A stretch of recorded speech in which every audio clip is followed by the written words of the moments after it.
We have from the CNMI governor's office, Kev Bautista. Kev, thanks for joining us. Hey Chris, half a day. Good morning, Good morning. everyone. We had the AG on yesterday from the NMI, AG Edward Manabusa, and that was a cool talk. It's awesome. And good morning. I guess we'll start, Bree. I wanted to start with whether or not you guys reopened tourism. So we have not. Just to get straight into it, we have not reopened tourism as of yet. There's a lot of factors in play. Certainly, it has to do a lot with the agreements in place that we proposed to South Korea, particularly the Ministry of Tourism, that we've been engaged with over the last several months. The issue, though, is that while we're excited, we're prepared, and we've been making the necessary adjustments to reopen tourism. The issue remains that South Korea is still experiencing surges, highs and valleys of COVID cases, and that instability of having to control it and the uncertainty of these spikes leads into us having the uncertainty of when we can fully reopen tourism in the way that we'd like to. So that's an ongoing challenge. But then we remain optimistic, more so because we've been doing a lot of adjustments here domestically.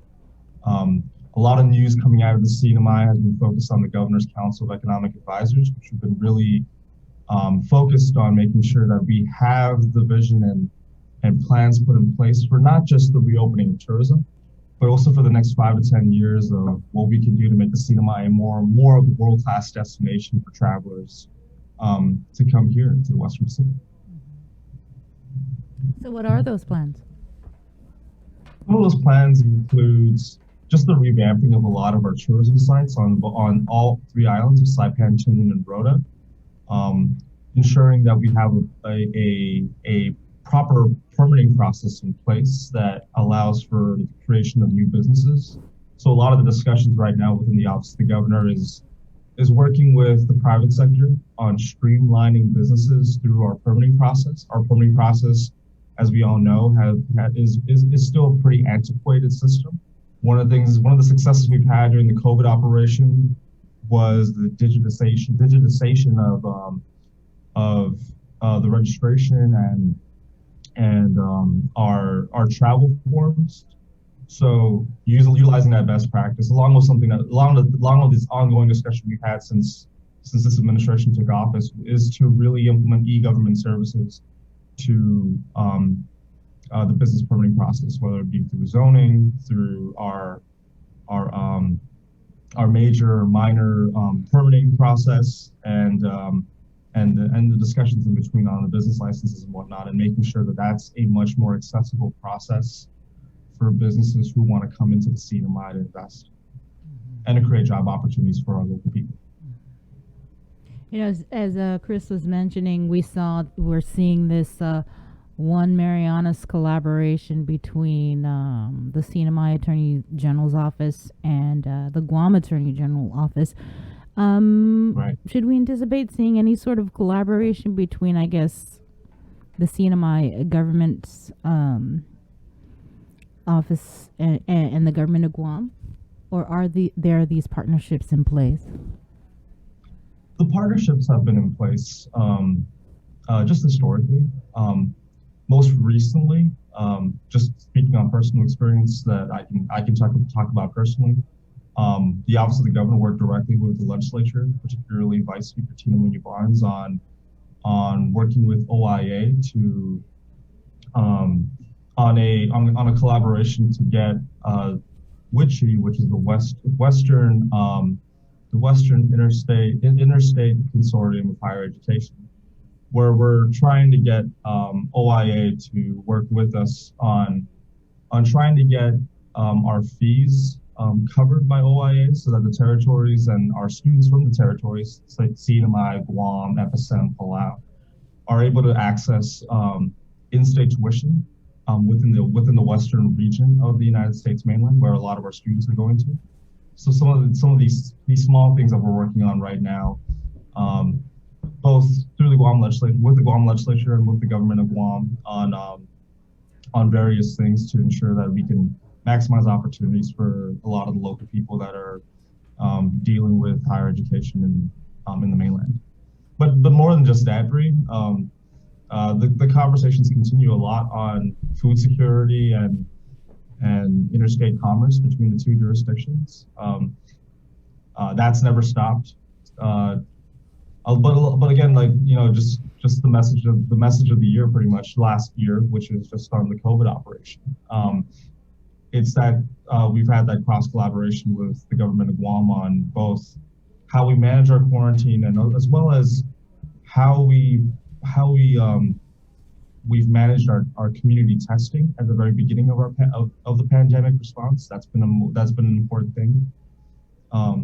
Obviously, that Supreme Court brief that the AG just talked about yesterday is something that has popped up recently, and our AG's office is working closely with the government of Guam on that for a cross collaboration between the two jurisdictions to ensure that we can have on that specific case. You know, we hear from the governor's office out of loop. We're number 4 in the nation, you know, in terms of vaccinations. How's vaccinations going over there in the CNMI? Are you guys 4th in the nation, Kev? We were number 1 in the nation at one point, but then we're still adjusting our vaccination processes to ensure that we get a lot of the people covered under 1A and 1B. If I can just let me see if I can just pull up that the data really quick for you. I have last week's data directly with me, and that so far we vaccinated about fully vaccinated about so far we've had about 12,000 total vaccinations. 12,000 total vaccinations. So that covers phase 1A, which of course covers our healthcare workers, our first responders, our Manamco age 60 and older. And phase 1B, that covers our government employees within the executive branch of the CNMI government, our autonomous agencies who have agreed to and follow the governor's mandate. I'll get to that in a second, as well as eligible community members as prescribed by CHEC. So regarding this mandate that I'm sure that you both have heard.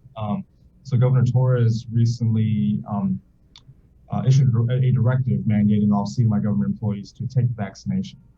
A lot of this has to do with several factors. One would be here in the CNMI with our COVID-19 response, we've taken a very whole of government approach to our COVID operation, where we're pulling employees from different departments and agencies beyond just what has been delegated through the task force, and certainly mobilize those resources and human personnel to the COVID operation. So for us, what we wanted to do, since we're also reopening a lot more frontline services within our government, we want to be able to vaccinate not just top level management within the government, but also frontliners and everyone else in between. A lot of our autonomous agencies have followed suit, including our Commonwealth Ports Authority, who has been talking about a mandate of vaccination from the very beginning, just because of the exposure that a lot of our employees at the airport has been are potentially exposed to folks coming in from Guam and from the mainland. So that discussion has been made.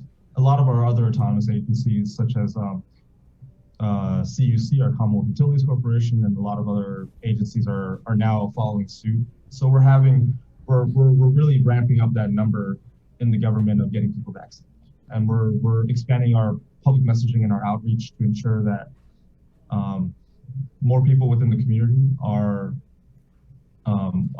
able to receive vaccinations, and not just get the vaccination, just that one dose, but to also have the confirmation through our digital registration system to be able to have that appointment confirmed for the second dose, so that they wouldn't have to be waiting for a second dose. And also, we're continuing to monitor the distribution from the federal government, which would be both the Pfizer and the Moderna vaccines, but also the emergence of the third vaccine, which is the Johnson & Johnson vaccine that just got FDA emergency use authorization approval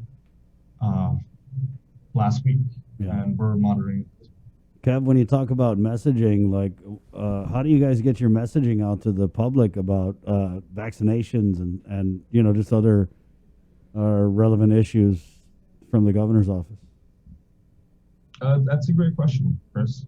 So for me, as a public information officer, press secretary for the governor's office, our focus is to ensure that when we put out messaging, we take both a macro and a micro approach. What that means is, from the macro approach, would be just through the standard mediums that we've been able to disseminate information, both through email, through the media partners, you both, of course, and the rest of the Guam media partners, as well as our CNMI media partners, social media, Facebook, Twitter, Instagram, and through and especially just consistent conversations with our radio stations and our local newspapers. But that micro approach that we take as well is also through our utilization of WhatsApp, through as well as ensuring that members of the cabinet and our administration are well informed, so that we can have those conversations at the village level with people that come up to us for a lot of questions. I think the beauty, I'd like to call it like the beauty of public information here in the CNMI is that because everyone knows each other, and similarly in Guam, like where it's an island community, our focus has been always to ensure that we take that bottom-up approach when it comes to public information, making sure that people in the villages understand where we're coming from, why it's important to get vaccinated. CHEC, through the public health educational outreach, has been doing a very good job at doing that.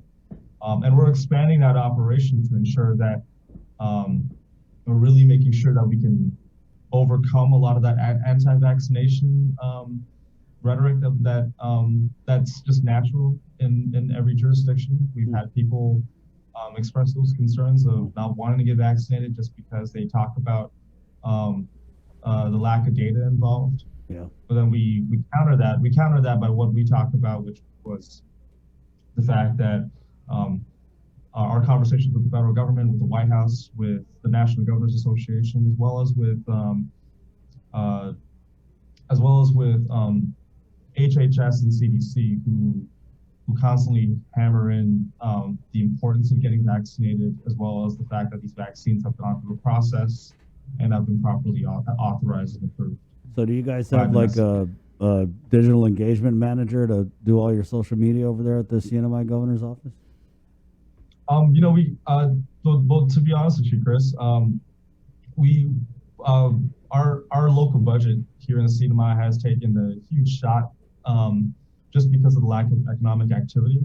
Ours has too. Yeah, if I can just be frank about it, I'm a one-man show when it comes to public information right now at the governor's office, just because we've had to make a lot of adjustments personnel-wise, as well as the fact that we can't.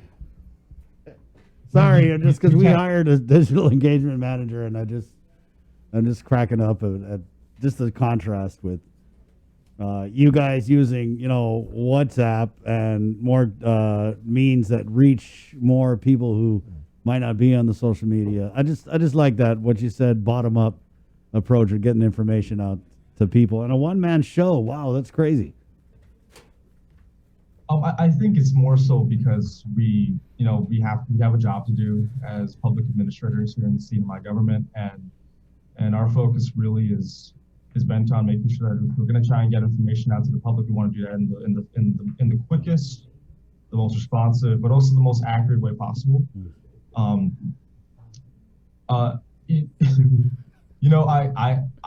am aware of the issue that you're talking about. But at the end of the day, for us, I think it really boils down to what we can do with the resources that we have right now here in the CNMI government. Um, and for me, it requires me to be a one-man show in terms of both managing social media as well as putting out basic public information. I think to me, as long as it's done so in a way where we're able to get our messaging across, that's the most important thing for the governor and the government. That's a good example to set there, Kev.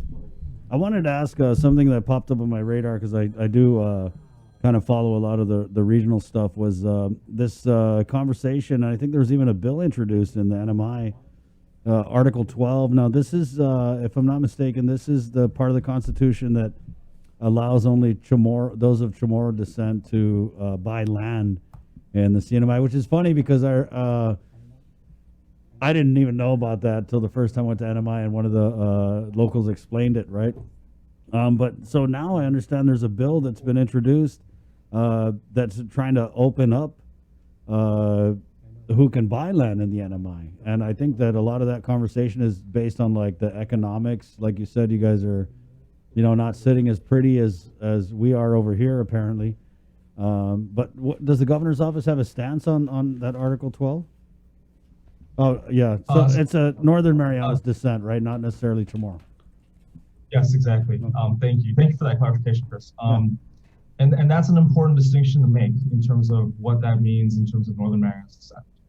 So just for the audience in Guam, as well as just a reminder for a lot of the folks in the CNMI who are watching the show, Northern Marianas descent specifically is specifically a political definition as provided by the covenant of the CNMI between the covenant between the CNMI, the Constitution of the CNMI as authorized by the CNMI covenant with the United States. So the covenant is our version of the Guam Organic Act, and then we have our state constitution, our territorial constitution. So Article 12 specifically talks about land ownership specifically for people of Northern Marianas descent, and people of Northern Marianas descent are pretty much people who have received that distinction of people being here in the Northern Mariana Islands before 1950, and then their descendants all together. So this encompasses more than just Chamorros and Carolinians. It encompasses Filipinos and anyone else who has been here in CNMI since 1950. So that's where that Northern Marianas descent definition comes into play. What's critical to understand about Article 12 is that it's a protection that the CNMI Constitution provides against land ownership falling into foreign hands. It's one of for us as a government, as a Commonwealth, we've always seen it as one of the biggest safeguards to the protection of our indigenous rights and our indigenous culture and property here in CNMI. We always have that talk about how land is a valuable resource. It's also a resource that's limited. And we've had these discussions in the wider range that encompasses both the economics of the Commonwealth, as well as the concerns that people have when it comes to the discretion of land ownership. So to answer your question, Chris. There you go. That's what I was waiting for. So I thought you were going to read us the whole Constitution. So we're talking about this bill that Senate President Jude Hofschneider has introduced. The governor's office has not fully reviewed the bill. We've been made aware of the bill. The Senate President himself has had the conversations with us, but he informed us after he pre-filed the bill at the Senate. And now, but the truth is the bill is actually a Senate legislative initiative. It's not a bill that superimposes from the government side that says, oh, we're going to change the language of Article 12 from statute. The initiative allows us to amend the Constitution and put it up for a vote to amend the Constitution. But again, like when it comes to the premise of the bill, the discussions on both sides has been plentiful over the last 2 weeks since news of this broke of this new legislative initiative to remove the restriction on the alienation of the land. So on one side that we're looking into is the economic side of it, which is, are we able to provide proper discretion for people of Northern Mariana's descent to do what they want to do with their land? And then on the other side is are people who want to make sure that land ownership remains in the hands of people within Northern Mariana's descent. So it's a process in place that we're looking into. At the end of the day, right now, when it comes to this bill, it's democracy in action. We're getting both sides of the equation. We're really trying to understand and really hear out both sides, and then make a decision accordingly if we push this forward as a government. It's a Senate legislative initiative. This requires the legislature to take a hard look at it. So the debate on this issue is bound to be fruitful and is bound to be intense as well. But at the end of the day, the premise of Article 12 still remains the same here in the CNMI, that the restriction of land ownership to stay within the hands of people of Northern Mariana's descent remains the same. But then we also have to continue to take a look at the economics of our islands. You know, the viability of our island economy requires us to make necessary adjustments. And that's always going to be a debate that's not going to be comfortable for many, but we're willing to. But you know, if we're going to make if we're going to make the adjustments necessary to bring the CNMI to a world-class destination that can create an economy that provides jobs for local people, that allows them to support their families, then we have to take a look at that as well. Right. You said the economics of our island, of our islands. Everybody is waiting to see what Congress is going to do with President Biden's American Rescue Plan. And for Guam, we're all anticipated to receive about $161 million. Governor Lilian Guerrero, she's indicated that she plans on prioritizing a portion of that funding for revenue recovery. And there's also a hint of $20 million possibly going to the Guam Visitors Bureau. What about Governor Torres? How much is the CNMI government anticipated to receive from the Biden administration's rescue plan? And how will he prioritize where it's going to go? Thanks for that question, Bree. From the Biden administration package, CNMI is projected to receive about $515 million for state and local government. So this is the state government, CNMI government, as well as the municipalities of Saipan, Tinian, and Rota.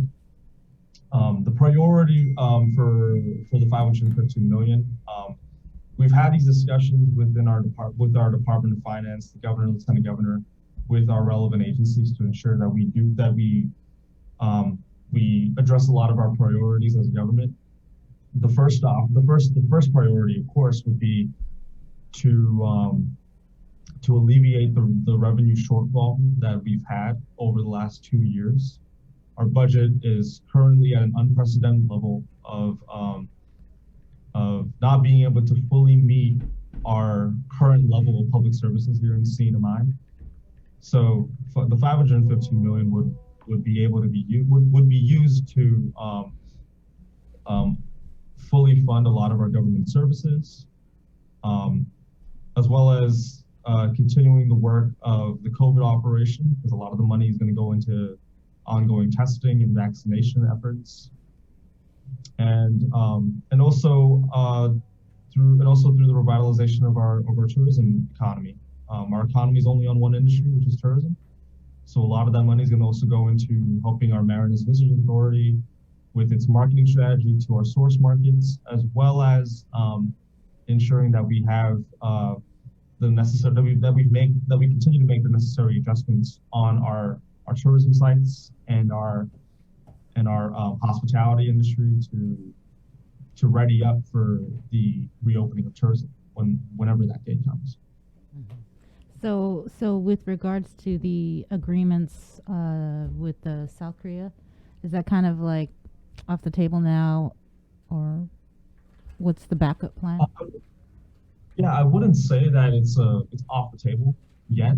Um, just like with everyone else trying to reopen tourism in this region, we're we're subject to having both parties agree to conditions. We have been pushing as best as we can. However, we have to wait for South Korea to give us that authorization and give us that approval that they are ready to open their floodgates to have their residents leave and then be able to go out into the region for tourism. Again, it really boils down to how they're handling their COVID situation over there. And right now, it's hills and valleys over there. They're going through spikes, and we feel like they have this level where they have it under control, and then it spikes up back again. So that volatility of having to deal with that is always frustrating, but we continue to push. We continue to have these necessary conversations where we have a buy-in locally, especially with our legislature, to make sure that we have the tools in place to blitz this as best we can so that we can reopen tourism. Okay. Right on, Kev. That's it. Thanks, Chris. Yeah. Anything else? What about the pool reduced hours? How are you guys doing on that? Is there any been a lot of people applying? Any kinks? For which, I'm sorry? The reduced hours. So there's a new guidance that came out from the feds on the reduced hours eligibility for PUA. Yeah, that was a big deal. The change 5 for the unemployment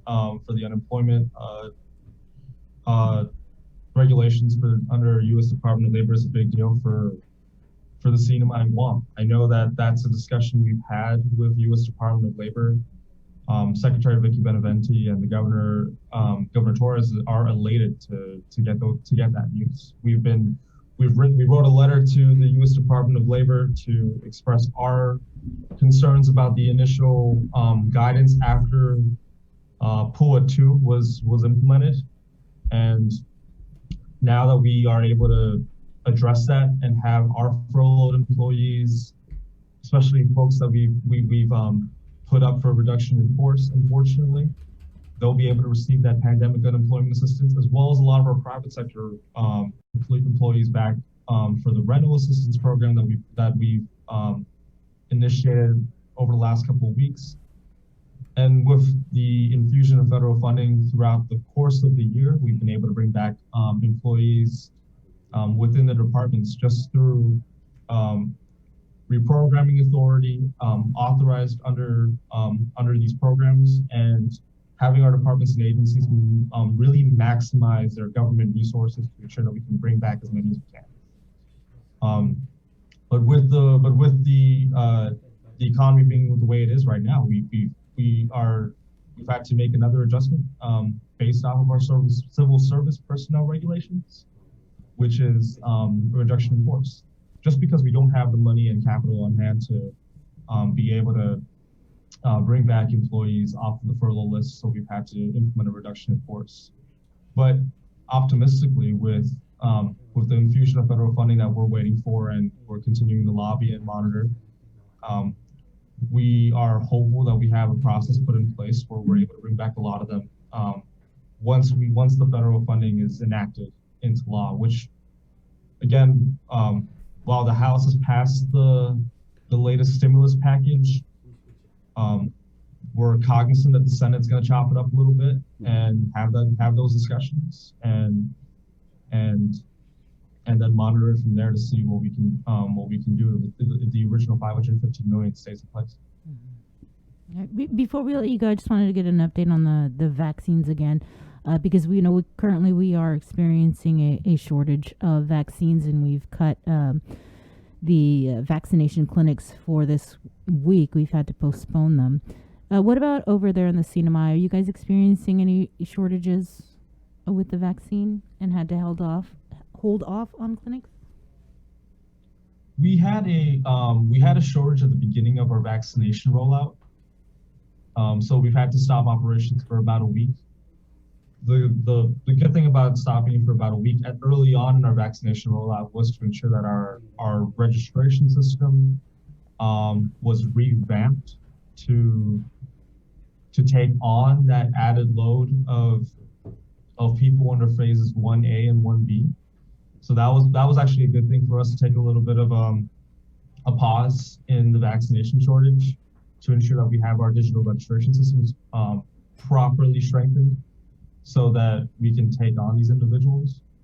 But just like Guam, and every state for that matter, we're monitoring the fact that the vaccine supplies has been pretty varied at best. Like there's an inconsistent supply chain that's coming from the federal government, and we're just subject to what we receive notification on. And that's actually across the board. That's all 50 states. That's all territories have to deal with that issue. And of course, certain states are receiving a little more priority than others just because they're hot states. But so far, within the current process, we've been doing a very good job at getting people vaccinated, and we're continuing to monitor the supply chain to ensure that we don't have people waiting or we have to cancel appointments. So far, we haven't had to cancel appointments recently with the supplies that we've received. But at the beginning, we've had to cancel some appointments just because we were revamping our registration system and also monitoring that vaccine supply at the beginning stages. Are you guys still on target to achieve herd immunity before around summertime? The goal remains the same. We want to get that herd immunity by June or July. Mm-hmm. And so far, the projections look good. We've had these conversations with our Commonwealth Healthcare Corporation on how our vaccination numbers are doing. I can't really speak too much on it, but I know that our last conversation we've had was that our current trend has us at 80% of our population getting vaccinated, hopefully by May, if not April, like end of April.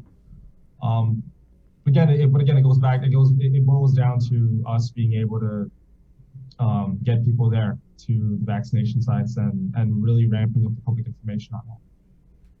Okay, and just real quickly, I wanted to make sure I asked this question on behalf of one of our online viewers, wanting to know what are the current quarantine rules for the CNMI.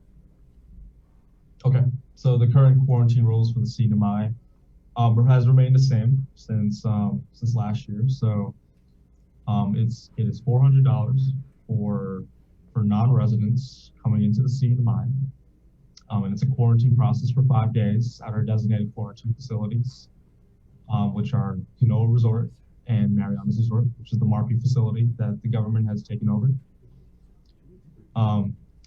Essential worker status is subject to approval by our territorial health officer, which is our Commonwealth Healthcare Corporation CEO, Esther Munia, her team.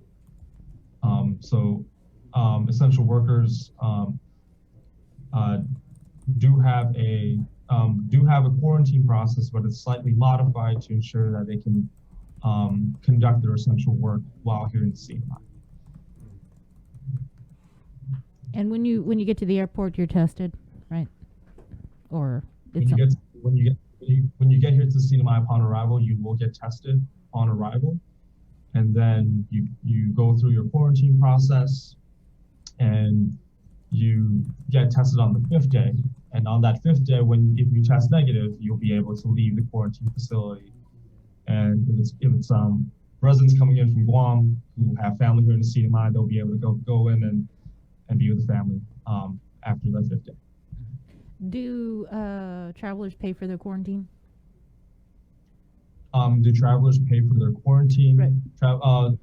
Non-resident travelers do have quarantine unless otherwise noted by essential work. Um, however, most essential workers are subject to still paying the quarantine. So there really isn't any wiggle room within the process. Plus, the quarantine process has remained relatively the same since July of 2020.